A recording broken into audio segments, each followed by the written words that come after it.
वहां उन्होंने कहा कि यहाँ नहीं मिलेंगे। ऐसी बात उन्होंने हमें बताया कि अध्यक्ष जी कहा कि यहाँ शिक्षा मित्रों से बात करना ठीक नहीं है, यहाँ नहीं मिलेंगे। तो परिस्थितियां हैं कि हम तो लगातार प्रयासरत हैं कि हो कहीं भी आग, लेकिन आग जलनी चाहिए। माननीय मुख्यमंत्री जी का आशीर्वाद मिलना चाहिए। हम लोग पूरी ताकत में लगे हैं। आदरणीय एमएलसी साहब से हमारी बात हुई, श्री चंद शर्मा जी से। उन्होंने कहा माननीय मुख्यमंत्री जी 7 तारीख तक लगातार बाहर हैं। 7 तारीख तक कार्यक्रम चल रहा है इस समय जिले जिले में। 7 के बाद जैसे वो स्थिर होते हैं तो हमें समय मिलेगा और हम आएंगे, मुलाकात भी करेंगे। और आप ही लोगों के कार्य के लिए मुझे आना है। कल उनको परसों उनको आना था, परसों इसीलिए उन्होंने अपना कार्यक्रम स्थगित कर दिया, क्योंकि माननीय मुख्यमंत्री जी के कार्यालय से स्पष्ट बताया गया कि 7 तारीख तक माननीय मुख्यमंत्री जी नहीं मिल पाएंगे और उसके बाद उन्होंने हमारी उनकी बात हुई तो उन्होंने कहा अध्यक्ष जी अब हम 7 तारीख के बाद आएंगे और आप लोगों के कार्य से ही आना है, आएंगे और फिर मुलाकात करेंगे। तो मैं अपने साथियों से कहूंगा कि जहां इतना समय आपने बड़े धैर्य, गंभीरता और शालीनता, सज्जनता के साथ निर्वहन किया है, आप उस समय को काटिए। क्योंकि सच है, विपत्ति जब आती है कायर को दहलाती है। सुरमा नहीं विचलित होते, क्षण एक नहीं धीरज खोते, विघ्नों को गले लगाते हैं, कांटों में राह बनाते हैं। उसी बातों को चरितार्थ करते हुए हम लोग आगे बढ़ रहे हैं। बाकी बहुत पीड़ा है मिश्रा जी, बहुत संकट है। लगातार हमारे बीच से हमारे साथी जा रहे हैं। पर डे 2 से 3 4 मौतें पुनः हो रही हैं। अभी एक एक्सीडेंट में बहन मर गई, हमारे साथी खत्म हो गए, सहारनपुर के एक साथी खत्म हो गए, मुरादाबाद की सूचना आई है खत्म हो गए, आगरा की सूचना है खत्म हो गए, हमारी बहन खत्म हो गई, एक भाई खत्म हो गया। तो निरंतरता इस समय बहुत तेजी से चल रहा है। आज हमको एक साथी ने फोन किया और उसने कहा कि सर हमारे बगल के साथी थे और वो कल मार्ग दुर्घटना में हमारे साथ ही बैठे थे और यहाँ से निकले और खत्म हो गए। तो ऐसी तमाम घटनाएं हैं मिश्रा जी। लेकिन उसके बाद भी हम कह रहे हैं कि जो चीज, जिन चीजों पर मेरा बस नहीं है उसके लिए हमें संघर्ष ही करना है।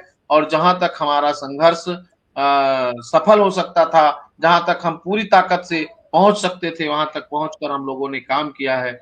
और आगे हमारी कोशिश है कि एक बार माननीय मुख्यमंत्री जी से मुलाकात करें और घोषणा हो। घोषणा के बाद शिक्षा मित्रों के लिए शासनादेश लागू हो।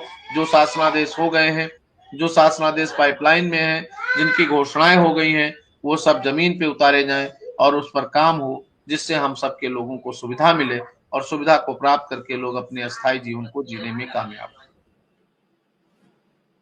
शुक्ला जी बात आप ठीक कर रहे हैं, लेकिन कुल मिला के ये है कि अब शिक्षा में तो अनुदेशक ये जानना चाहते हैं कि उसका कुछ अच्छा होने वाला है, क्योंकि अब वो सब्र का बांध आप भी समझ रहे टूट रहे हैं।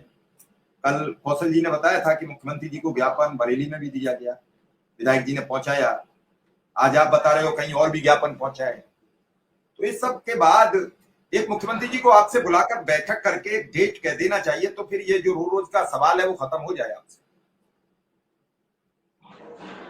अब हमारी कोशिश मिश्रा जी यही है, लेकिन अब हमारा एक उद्देश्य भी है कि जहां भी मुख्यमंत्री जी जाएं वहां हमारे लोग उनको मिले, या हमारा मैसेज उनको पास होना चाहिए, मैसेज जाना चाहिए। और इस मिशन में कौशल सिंह ने बरेली में मुख्यमंत्री जी ने शुरुआत किया था, कौशल सिंह जी ने वहां से शुरुआत किया तो बरेली में भी लोग मिले, इलाहाबाद में भी लोग मिले, आज बनारस में भी लोग मिले हैं।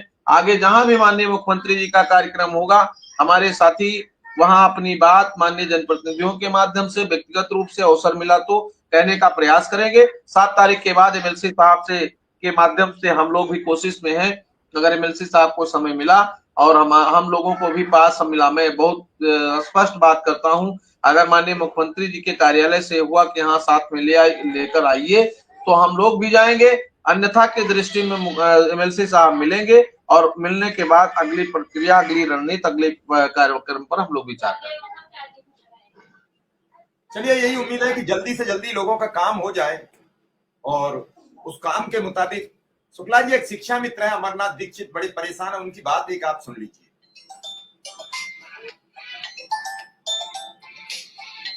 जी अमरनाथ जी क्या कहना चाह रहे हैं?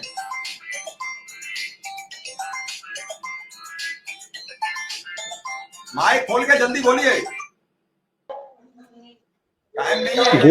जी अध्यक्ष जी को जय माता की। जय